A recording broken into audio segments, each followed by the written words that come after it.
श्री स्वामी समर्थ. नमस्कार मंडळी, स्वागत आहे तुमचे माझ्या यूट्यूब चॅनलवरती.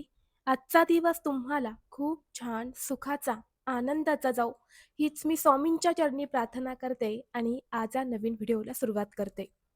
आज 11 जून 2026 वार गुरुवार आणि आजपासून अधिक महिना हा फक्त 5 दिवस राहिलेला आहे. या 5 दिवसानंतर अधिक महिना हा संपणार आहे. सोमवारी 15 जूनला सोमवती अमावस्या आहे. तर या अमावस्येच्या दिवशी अधिक महिन्याची समाप्ती होणार आहे. अधिक मास हा सनातन धर्मात अत्यंत पवित्र आणि दुर्मिळ काळ मानला जातो. दर 3 वर्षांनी येणाऱ्या या अतिरिक्त महिन्याला काही विशिष्ट तिथी अशा असतात ज्या अनेक शुभयोगांनी युक्त असतात. यंदा अधिक मासात अशाच 5 अत्यंत शुभ आणि महापुण्यदायी तिथींचा दुर्मिळ संयोग जुळून आला आहे, ज्यामध्ये आज गुरुवारी 11 जूनला कमला एकादशी आहे आणि उद्या शुक्रवारी प्रदोष आहे आणि शनिवारी शिवरात्री तिथी आहे आणि सोमवारी दर्श अमावस्या असणार आहे आणि ही अमावस्या सोमवारी म्हणजेच 15 जूनला संपत असल्यामुळे त्या अमावस्येला सोमवती अमावस्या असं देखील म्हटलं जाणार आहे. आणि म्हणून या अधिक महिन्यातील शेवटच्या 5 दिवसांना अनन्यसाधारण महत्त्व आहे. ज्यांना अधिक महिन्यामध्ये कोणतीही सेवा, उपासना किंवा उपाय करायला जमले नसेल, तर अगदी त्यांनी या 5 दिवसांचा लाभ घेतला तर त्यांना सुद्धा या अधिक मासाचं संपूर्ण फळ प्राप्त होईल. कारण आपल्याला सर्वांनाच माहीत आहे की आपल्या सनातन धर्मात अधिक महिन्याला पुरुषोत्तम मास म्हटलं जातं. हा महिना भगवान श्रीहरी विष्णू यांना समर्पित आहे. पद्यपुराण, स्कंदपुराण, नारद पुराण या सगळ्यांमध्ये अधिक मासाचे महत्त्व, वर्णन जे आहे तर ते करण्यात आले आहे. या महिन्यात केलेले जप, दान, व्रत, पूजा, सेवा, पारायण, भगवंताचे स्मरण या सगळ्या गोष्टींचे पुण्य अधिक पटीने मिळत असतं. म्हणून याला अधिक महिना असं म्हणतात. पण मंडळी, तुम्हाला माहीत आहे का, अधिक महिन्याच्या शेवटच्या 5 दिवसांचे महत्त्व कोणत्याही पवित्र कालखंडाचा शेवटचा जो भाग असतो ना, तो अधिक फलदायी मानला गेला आहे. या 5 दिवसांमध्ये संपूर्ण अधिक महिन्याचे वर्णन करण्यात गेले आहे. भगवंतांचे स्मरण या सगळ्या गोष्टींचे पुण्य अधिक पटीने मिळत असते. ज्योतिषशास्त्रानुसार अधिक महिन्याचे शेवटचे 5 दिवस आध्यात्मिक साधनेसाठी अत्यंत महत्त्वाचे मानले जातात. या अधिक महिन्यात केलेले व्रत, दान आणि उपासना नेहमीच्या महिन्यांपेक्षा तब्बल 10 पटीने अधिक फलदायी ठरते. या पवित्र महिन्यात येणारे हे शेवटचे 5 दिवस तुमच्या आयुष्यातील दुःख आणि दारिद्र्य दूर करून सुख समृद्धी आणू शकतात. आणि म्हणून आपल्याला आजपासून या अधिक मासाच्या शेवटच्या दिवसांमध्ये काही महत्त्वाच्या गोष्टी, काही सेवा आणि उपाय जे आहेत तर ते करायचे आहेत. या 5 दिवसामध्ये कोणते 5 प्रभावी उपाय करावे, जेणेकरून हे उपाय केल्याने अधिक मासाचे संपूर्ण फळ प्राप्त होईल. तसेच या 5 दिवसांमध्ये काय करावे आणि काय करू नये, अशी संपूर्ण माहिती या व्हिडिओमध्ये मी तुमच्यासोबत शेअर करणार आहे. त्यामुळे तुम्ही हा व्हिडिओ स्किप न करता शेवटपर्यंत नक्की पहा. चॅनलवरती नवीन असाल तर सबस्क्राईब करा आणि असेच माहितीपूर्व नवनवीन व्हिडिओ पाहण्यासाठी बेल आयकॉनलाही प्रेस करा. म्हणजे जेव्हा कधी मी नवीन व्हिडिओ अपलोड करेल, त्याचं नोटिफिकेशन सर्वात अगोदर तुम्हाला भेटेल आणि तुम्ही एक पण व्हिडिओ मिस करणार नाही. तसेच कमेंट बॉक्समध्ये ओम नमो भगवते वासुदेवाय नमः हा मंत्र नक्की लिहा, जेणेकरून आपल्याला अधिक मासाचे फळ प्राप्त होईल. भगवान श्रीहरी विष्णू यांचा आशीर्वाद सुद्धा आपल्यावर आणि आपल्या कुटुंबावर राहील. तसेच व्हिडिओला हाईप देखील द्या. तर पहा, आज 11 जूनला गुरुवारी कमला एकादशी आहे. अधिक मासाच्या कृष्ण पक्षात येणारी कमला एकादशी, ज्याला परमा एकादशी असे म्हणतात, ही या महिन्यातील सर्वात महत्त्वाची तिथी मानली जाते. कारण ही कमला एकादशी 3 वर्षातून एकदाच येते. कमला हे साक्षात माता लक्ष्मीचं नाव आहे आणि म्हणून या दिवशी भगवान विष्णू आणि माता लक्ष्मीची संयुक्त पूजा केली जाते. असे मानले जाते की या एकादशीचे व्रत केल्याने किंवा या दिवशी 21 दिव्यांचे दीपदान केल्याने आपल्या घरात पिढ्यानपिढ्या चालत आलेला प्रखर पितृदोष हा शांत होतो. घरातील पैशांची आवक वाढून आर्थिक स्थैर्य राहतं. घरात पैसे येण्याचे सर्व मार्ग हे मोकळे होतात आणि घरात अखंड लक्ष्मी वास करते. आणि म्हणून जरी तुम्ही आज व्रत केलं नसेल तर हरकत नाही, पण तुम्हाला आज संध्याकाळी 21 दिव्यांचं दीपदान करायचं आहे. हे दीपदान तुम्ही तुळशीपाशी केलं तरी चालेल किंवा तुमच्या देवघरामध्ये भगवान विष्णूची मूर्ती असेल, फोटो असेल, तर तिथे सुद्धा हे दीपदान तुम्ही करू शकता. परंतु अधिक महिन्यामध्ये दीपदान हे तुम्हाला करायचंच आहे. आज नाही शक्य झालं, उद्या करा, परवा करा. अगदी अमावस्येच्या दिवशी तुम्ही हे दीपदान केलं ना, तरी सुद्धा चालेल. परंतु दीपदानाचं खूप मोठं महत्त्व आहे. दीपदान केल्याने आपल्या घरातील वाईट गोष्टींचा सुद्धा नाश होतो. म्हणून तुम्हाला दीपदान हे नक्की करायचं आहे. त्याचबरोबर या अधिक महिन्यात स्नान, दान आणि वाण या 3 गोष्टींना अनन्यसाधारण महत्त्व दिले जाते. म्हणून आपल्या हिंदू धर्मग्रंथानुसार या अधिक महिन्यामध्ये एकदा तरी पवित्र तीर्थक्षेत्री जाऊन स्नान करावे. जर तुम्ही आत्तापर्यंत हे स्नान केले नसेल, तर येणाऱ्या सोमवती अमावस्येला म्हणजेच सोमवारी या अमावस्येला तुम्ही हे स्नान जे आहे तर ते करू शकता. पवित्र तीर्थक्षेत्री जाऊन तुम्हाला शक्य नसेल तर घरच्या घरीच अंघोळीच्या पाण्यामध्ये थोडंसं गंगाजल टाकून तुम्हाला हे स्नान करायचं आहे.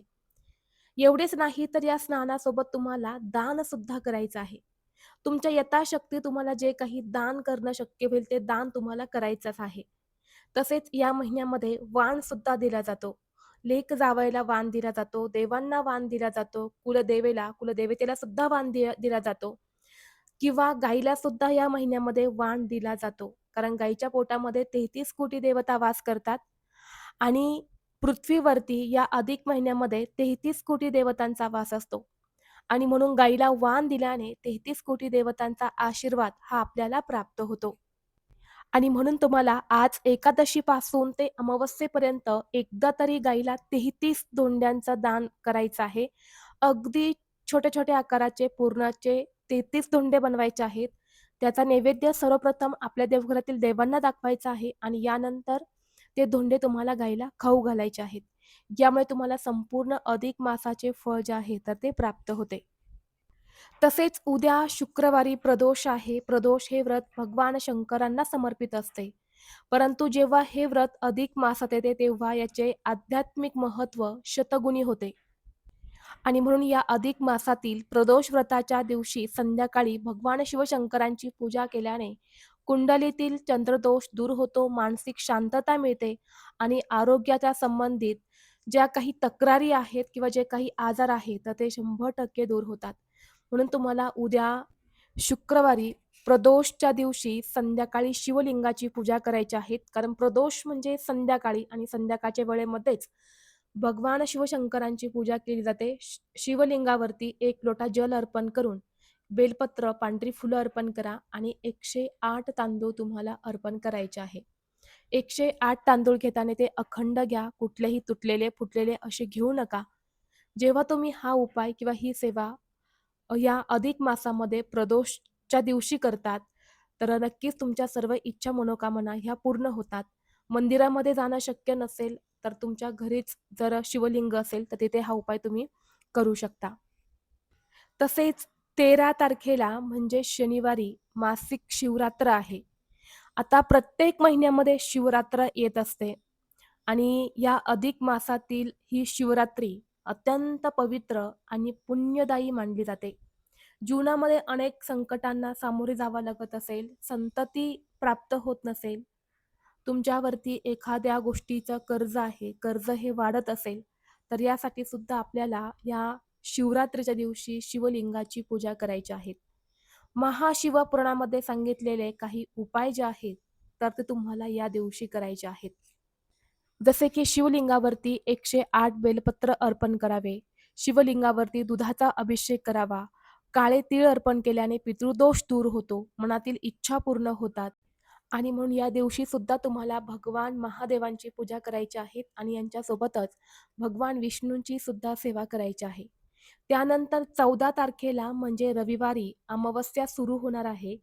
तर 14 जूनला दुपारी 12:20 ही अमावस्या तिथी सुरू होणार आहे आणि या अमावस्येची समाप्ती 15 जूनला म्हणजेच सोमवारी सकाळी 8:24 होणार आहे. म्हणून अधिक महिन्यातील जी अमावस्या आहे तर ती 2 दिवस असणार आहे. रविवारी येणाऱ्या अमावस्येला दर्श अमावस्या आणि सोमवारी येणाऱ्या अमावस्येला सोमवती अमावस्या असे म्हटले जाणार आहे.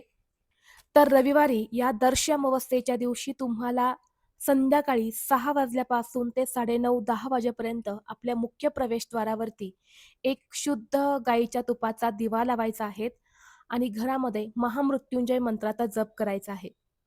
हा उपाय केल्याने घरातील प्रखर पितृदोष हा दूर होतो. तसेच 15 तारखेला सुद्धा ही सोमवती अमावस्या असणार आहे. या दिवशी तुम्हाला स्नान करायचं आहे. तुमच्या घराजवळ एखादी पवित्र नदी असेल, गंगा असेल, तीर्थक्षेत्र असेल, तर तिथे जाऊन तुम्हाला स्नान करायचं आहे. ते शक्य नसेल तर घरच्या घरीच अंघोळीच्या पाण्यामध्ये थोडेसे काळे तीळ, तसेच थोडंसं गाईचं कच्चं दूध आणि गोमूत्र, तसेच गंगाजल टाकून तुम्हाला स्नान करायचं आहे. यामुळे आपलं शरीर, मन, आत्मा हा शुद्ध आणि पवित्र होतो.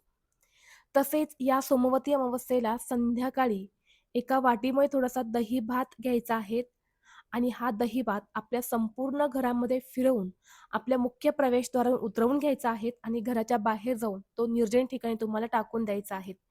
तिथे असणारे पक्षी, कीटक, मुंग्या येऊन तो भात खाऊन जातील. हा उपाय जो आहे तर हा उपाय आपल्या घरात केल्याने पितृदोष दूर होतो, अनेक प्रकारचे पुण्य प्राप्त होते, तसेच पितरांना सद्गती मिळत असते. म्हणून हा एक उपाय तुम्हाला सोमवारी सोमवती अमावस्येला करायचा आहे. कारण अधिक महिन्यातील जी अमावस्या असते तर ती अमावस्या पितृकार्याशी संबंधित असते. या दिवशी पितरांना तृप्त करण्यासाठी काही उपाय जे आहेत तर ते केले जातात आणि हे उपाय सर्वोत्तम मानले जातात. कारण या दिवशी पितरांच्या नावाने अन्न किंवा पाण्याचे दान केल्याने पितर हे प्रसन्न होतात आणि कुटुंबाला वंशवृद्धी किंवा अखंड सौभाग्याचा आशीर्वाद देतात. त्याचबरोबर या अधिक महिन्यामध्ये तुम्ही अजूनही 33 दिव्यांचं दीपदान केलं नसेल, तर ते दीपदान सुद्धा तुम्हाला करायचंच आहे. बघा, जर अधिक महिन्यामध्ये आपण 33 दिव्यांचं दीपदान केलं, तर 33 महिने म्हणजेच पुढील 3 वर्ष आपल्याला कधीही काही धन, धान्य, संपत्ती ही कमी पडत नाही आणि भगवान श्रीहरी विष्णूंचा अखंड कृपा आशीर्वाद हा आपल्याला प्राप्त होतो. म्हणून 33 कणकेचे दिवे बनवा, 33 मातीचे दिवे घ्या. जसं तुम्हाला शक्य होईल तसं दीपदान तुम्हाला करायचंच आहे. 33 दिव्यांचं दीपदान करायचं आहे. जर 33 दिव्यांचं दीपदान करणं शक्य नसेल, तर 33 वातींचं तुम्ही दीपदान केलं तरी सुद्धा चालते. हे दीपदान कुठे करायचं? तर हे दीपदान तुम्हाला तुळशीपाशी करायचं आहे. त्याचबरोबर आपल्या देवघरामध्ये विष्णूंचा फोटो असेल, मूर्ती असेल, तर त्यांच्यासमोर सुद्धा हे दीपदान तुम्हाला करायचं आहे. त्याचबरोबर या अधिक महिन्यामध्ये तुम्ही अजूनही तुमच्या कुलदेवीची ओटी भरली नसेल, तर कुलदेवीची ओटी सुद्धा तुम्हाला न चुकता भरायची आहे. ज्याप्रमाणे आपण नवरात्रीमध्ये आपल्या कुलदेवीची ओटी भरतो, तसेच अधिक महिन्यामध्ये सुद्धा कुलदेवीची ओटी भरायची असते. कुलदेवी ही आपल्या कुळाचा कुळाचार करत असते. कुलदेवीची ओटी भरल्याने आपल्या कुटुंबावर कधीच वाईट संकट येत नाही, कारण ती आपल्या कुटुंबाचं संरक्षण करते. आणि म्हणून तुम्हाला घरच्या घरीच कुलदेवीचा फोटो असेल, टाक असेल, तर तिच्यासमोर ओटी भरायची आहेत. ओटी भरल्यानंतर जो काही नारळ, साडी, ब्लाउज पीस, जे काही साहित्य तुम्ही ओटी भरण्यामध्ये वापरणार आहे, ते तुम्ही स्वतः वापरलं तरी सुद्धा चालतं. त्याचबरोबर या अधिक महिन्यामध्ये तुम्ही अजूनही तुमच्या आईची ओटी भरली नसेल, तर नक्की आईची ओटी भरा. आई नसेल तर मावशी, काकू, जे कुणी असेल तुमच्या जवळ, तर त्यांची ओटी तुम्ही भरली तरी सुद्धा चालते. तसेच अजून कोणत्याही सेवा तुम्ही केल्या नसेल, तर तुम्ही या अधिक महिन्याच्या शेवटच्या 5 दिवशी ओम नमो भगवते वासुदेवाय नमः या मंत्राचा जास्तीत जास्त जप करा. जेवढा होईल तेवढा जप करा.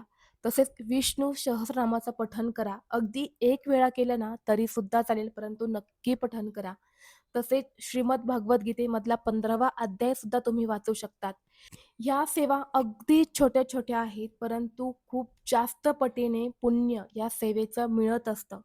म्हणून होईल तेवढी सेवा करा. तुम्हाला जमेल तशी करा. असं नाही की तुम्ही एकाच जागी बसून सेवा करा किंवा एकाच जागी बसून तुम्ही मंत्राचं पठण करा, असं नाही. तुम्ही काम करत आहे, काम करत असताना सुद्धा तुम्ही सेवा करू शकता. जेव्हा आपण मनातून एखादी सेवा करतो ना, तेव्हा ती सेवा लवकर देव स्वीकारतात. म्हणून तुम्हाला जशी जमेल तशी सेवा करा, परंतु नक्की करा. तसेच तुमच्या घराजवळ एखादी नदी असेल, तलाव असेल, तर तिथे सुद्धा दीपदान करा. विहीर असेल, तर विहिरीपाशी सुद्धा एक दीपदान तुम्ही करू शकतात. कारण तुम्हाला मी अगोदरच सांगितलं, की या अधिक महिन्यामध्ये दीपदानाचं खूप मोठं महत्त्व आहे. आता जे काही उपाय मी तुम्हाला सांगितले किंवा ज्या काही सेवा मी तुम्हाला सांगितल्या, तर काही सेवा तुमच्याकडनं अधिक महिन्यामध्ये झाल्या असेल, तर त्या तुम्हाला पुन्हा करण्याची गरज नाही. ज्या सेवा बाकी आहे, त्या तुम्ही करू शकता. तर ही अत्यंत महत्त्वाची माहिती मला तुमच्यापर्यंत शेअर करायची होती. व्हिडिओ तुम्हाला आवडला तर लाईक करा, चॅनलवरती नवीन असाल तर सबस्क्राईब करा आणि हा व्हिडिओ आपल्या मित्रपरिवारासोबत जास्तीत जास्त शेअर करा. चला तर मग भेटू असंच पुढल्या एका नवीन व्हिडिओमध्ये. तोपर्यंत सर्वांना श्री स्वामी समर्थ.